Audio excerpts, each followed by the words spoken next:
Weber, bonjour, vous êtes écrivain, grand reporter, ancien diplomate. Votre dernier livre chez Kalman Levy, Dans l'œil de l'archange, on est clairement là dans la mise en scène, il faut lever tous les doutes. Oui, absolument, il faut lever les doutes. Pourquoi? Parce qu'évidemment, c'est quand même pas rien ce qui s'est passé donc il y a 3 jours, le samedi 24 juin, et il y avait une colonne de l'armée de Wagner, cet État dans l'État ou cette armée dans l'armée, ce qu'on appelle une société militaire privée, même s'il n'y avait pas 25 000 hommes, même s'il y avait 2 000, 3 000, 4 000 hommes, parce que toutes les divisions, toutes les unités de Wagner ne se sont pas ralliées par un coup de baguette magique dans la nuit de vendredi à samedi sur les rails de Prigojine. En tout cas, rappelez-vous, comme Moscou était transformé comme un camp retranché. Et ça, c'est inquiétant, effectivement, pour le pouvoir russe. Pourquoi? Parce que nous sommes en temps de guerre. Deuxièmement, qui est Prigojine? C'était une sorte d'allié, même une marionnette créée de toutes pièces par Poutine. C'est comme si on avait un Pinocchio version maléfique qui se retournait contre son Gepetto, contre son créateur. Donc ça, c'est aussi une humiliation pour Poutine, avec son pouvoir extrêmement centralisé, en tout cas le pouvoir d'avant le 22 février de l'an dernier, donc avant l'invasion de l'Ukraine. Et donc là, il y a une sorte de fissuration du pouvoir. Il était temps de reprendre un petit peu les rênes en main. Ce qui est le plus important pour Poutine, en fait, c'est la fidélité de l'armée. L'armée n'est pas putschiste, évidemment, Moscou ne serait jamais tombé, mais en tout cas, on a parlé de ralliement de certaines unités, même minoritaires, très marginales, mais quand même, c'est un signal très très fort pour Poutine, et il était temps, évidemment, de reprendre les choses en main. Cela dit, pour finir, on peut dire que Poutine a joué avec le feu, parce qu'il a essayé d'instrumentaliser à la fois Wagner, à la fois l'armée de Tchétchénie de Kadyrov, donc les Karaoutis, contre l'armée ou avec l'armée. Donc ce n'était pas très bien vu, c'est le moins qu'on puisse dire, par les militaires et les généraux russes. En tout cas, là, on sait très bien que dans cette guerre, et d'une manière générale pour la pérennisation de son pouvoir, Poutine ne peut pas se priver du soutien de cette armée. Est-ce aussi un message aux Occidentaux? Poutine félicite encore une fois l'armée russe après des troubles, dit-il, dont le résultat aurait été inévitablement le chaos. Ce sont ses mots. Hier, il s'est posé en garant de la paix intérieure, mais aussi de la stabilité. Est-ce là un argument envers les Occidentaux, une Russie sans Poutine, avec à sa tête des forces non étatiques? C'est forcément source d'inquiétude, notamment pour l'arme nucléaire? Oui, c'est-à-dire que Poutine a intérêt, si je peux dire, à instrumentaliser, à mettre cela en avant, en se plaçant d'ailleurs à un moment comme une victime. Il a même dit que c'était la faute des Ukrainiens et des Occidentaux d'avoir eu ce putsch avorté. Mais en tout cas, il sait très bien qu'il y a deux choses, il y a deux informations qui ont été apportées par les Américains auprès du FSB, donc les services de renseignement russes, et auprès de l'armée. C'est que d'une part, vous ne gagnerez pas, vous les Russes, cette guerre. C'est pas dire que vous allez la perdre, en tout cas, vous n'allez pas la gagner. Et puis deuxièmement, par une sorte de bruit ambiant, Poutine sait par ses services que les Américains ont très peur du chaos. Le chaos, donc une sorte de démantèlement de la Russie avec un scénario à la ex-Yougoslavie. Et donc là, il revient en force en disant attention, moi j'incarne justement l'ordre, moi j'incarne la stabilité avec non seulement les organes sécuritaires dont le FSB, le FSO, qui est une autre force de sécurité, de protection des personnalités, avec éventuellement les milices privées de Gazprom, avec bien sûr Rosguardia, qui est la garde nationale, et puis deuxièmement avec l'armée. Donc il veut être un petit peu le personnage qui incarne non seulement l'ordre, non seulement la stabilité, mais le vrai chef des armées à l'heure actuelle. Mais est-ce à même de faire évoluer la position des Occidentaux vis-à-vis de l'Ukraine? Non, pas forcément, parce que, évidemment, je pense que cela ne va pas faire baisser la garde du soutien des pays occidentaux à l'Ukraine, parce que, vous savez, on est vraiment sur le fil du rasoir. Il n'y a pas eu de gain majeur avec cette contre-offensive ukrainienne depuis quelques semaines sur le front russe, et les Ukrainiens n'ont pas profité de ce flou, et qui est important quand même sur le front du Donbass pour les soldats russes. Pourquoi? Parce que rappelez-vous, quand cette colonne de chars et de blindés et de voitures de Wagner montait vers Voronezh et ensuite vers Moscou, on était où? On était sur la M4. La M4, c'est une route de plusieurs centaines de kilomètres qui monte donc de Rostov-sur-le-Don, qui est tombée, je le rappelle, comme un fruit mûr. C'est quand même une ville, d'une part, d'1 million d'habitants, deuxièmement, le centre opérationnel des forces russes donc, en Ukraine. Donc c'est vraiment le commandement de toutes les opérations qui se déroulent de l'autre côté de la frontière.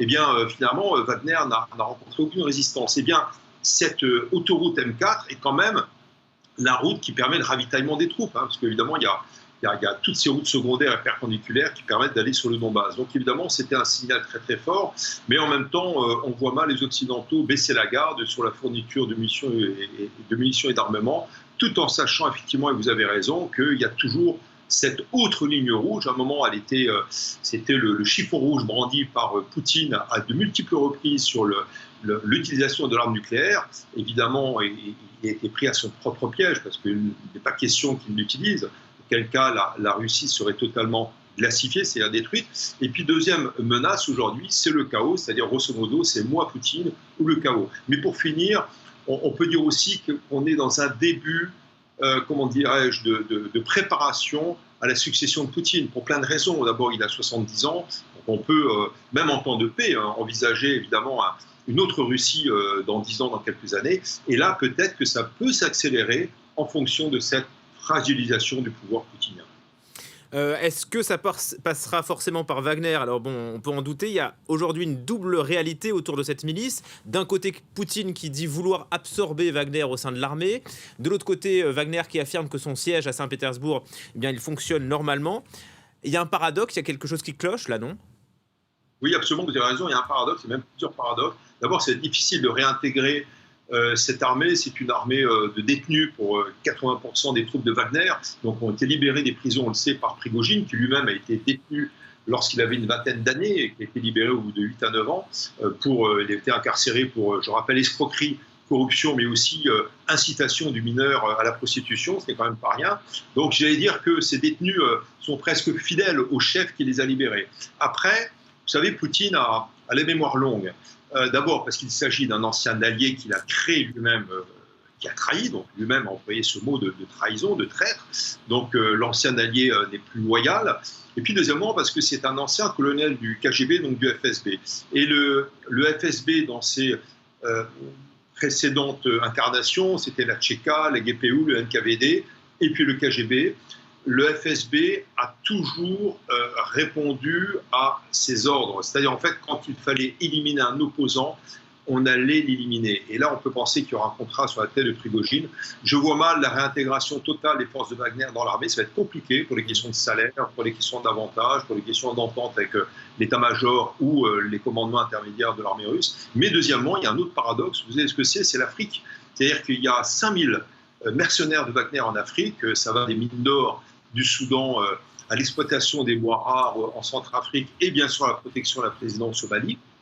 Et là, c'est une sorte de bras armé de la diplomatie russe. D'ailleurs, ce n'est pas un hasard si c'est Lavrov lui-même, le ministre des Affaires étrangères et le bras droit ou l'un des bras droits de Poutine, qui a dit qu'on avait encore besoin de Wagner en Afrique et que Wagner ne serait pas démantelé en Afrique. Donc ça, c'est important. Je peux vous dire aussi que les Africains, dont je lis la presse tous les matins, sont circonspects, on va dire, sur l'avenir de Wagner.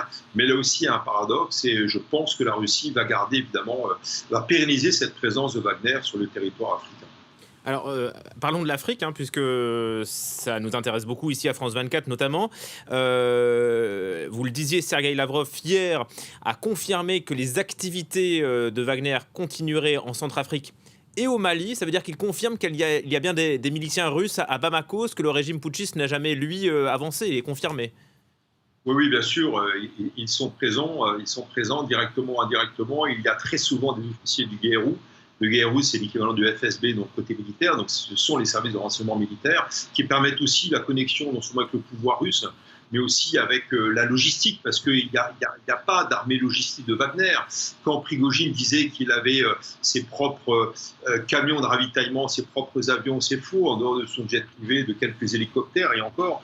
Donc en Afrique, il dépend encore plus de l'État russe. Mais en même temps, il y a un partage du gâteau énorme. Pourquoi? Parce que c'est une sorte d'échange entre cette présence et cette sécurisation de certains appareils politiques en Afrique avec la promesse de pouvoir exploiter donc des richesses. Je parlais des minerais, des mines d'or, des mines de métaux rares en Afrique, mais aussi du bois rare et d'autres exploitations. Et là, c'est un partage du gâteau extraordinaire pour la Russie et aussi tous les héritiers potentiels de Poutine, c'est-à-dire aussi les chefs des organes de sécurité, avec des outsiders, des challengers potentiels autour de Poutine.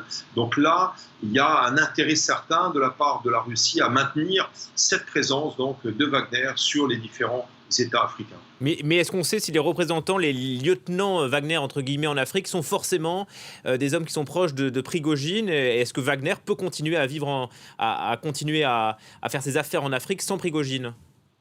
Oui, c'est une bonne question. Je peux penser que le pouvoir russe va recomposer, on va dire, la société Concorde et la société Wagner de Prigojine. Mais en tout cas, il est tout à fait possible de satelliser les opérations, appeler ça les OPEX, les opérations extérieures de Wagner en Afrique, et même de les parcelliser d'État à État, et que le GRU et que le FSB et que d'autres organes de sécurité, peut-être même l'armée russe, s'occupent, qui du Soudan, qui de Djibouti, qui du Mali, qui d'autres États africains, avec bien sûr encore en vue cette partage d'un gâteau qui est un partage d'un gâteau colonial ou néocolonial. C'est exactement ça.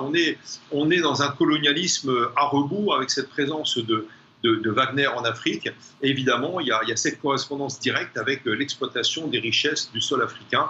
Et là, ça intéresse beaucoup, évidemment, les organes de sécurité en Russie actuellement. Vous nous dites que vous lisez la presse africaine.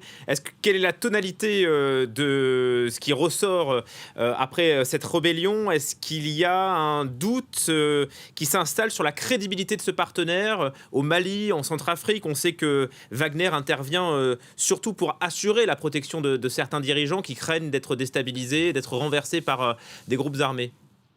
Oui, ben alors il y a deux sons de cloche. Il y a le son de cloche de certains journalistes, d'opposants, des sociétés civiles, donc des ONG humanitaires et autres en Afrique qui commencent à comprendre évidemment qu'il y a une vraie exploitation, une vraie colonisation, on va dire, de certains territoires en Afrique via Wagner et donc derrière via la Russie. Et puis évidemment après certains appareils d'État qui au contraire maintiennent, comme au Mali, leur volonté d'avoir la présence de Wagner, contre d'ailleurs la présence française. Et après, il est possible aussi, j'entends quelques voix à droite à gauche, mais il n'y a pas encore d'analyse fixe de ma part là-dessus. Il y a quand même certains conseillers du dirigeant en Afrique qui disent peut-être que la présence française n'était pas si mal que ça, malgré les critiques que l'on pouvait lui faire. En tout cas, il n'y avait pas directement volonté d'exploiter nos ressources dans tel ou tel pays. Donc ça, il peut y avoir une remise en question de la part des États africains. En tout cas, pour la présence de sécurité, elle sera pérennisée au moins par le GRU, c'est-à-dire en fait par les services de sécurité militaire de l'armée russe. Merci infiniment, Olivier Weber, c'était passionnant. Vous êtes écrivain, grand reporter, ancien diplomate, et votre dernier livre, Dans l'œil de l'archange, chez Kalman Levy. Je ne sais pas si on va pouvoir revoir l'ADLS, voilà, Dans l'œil de l'archange, le livre d'Olivier Weber qui est intervenu sur notre antenne. Merci à vous. En tout cas, cette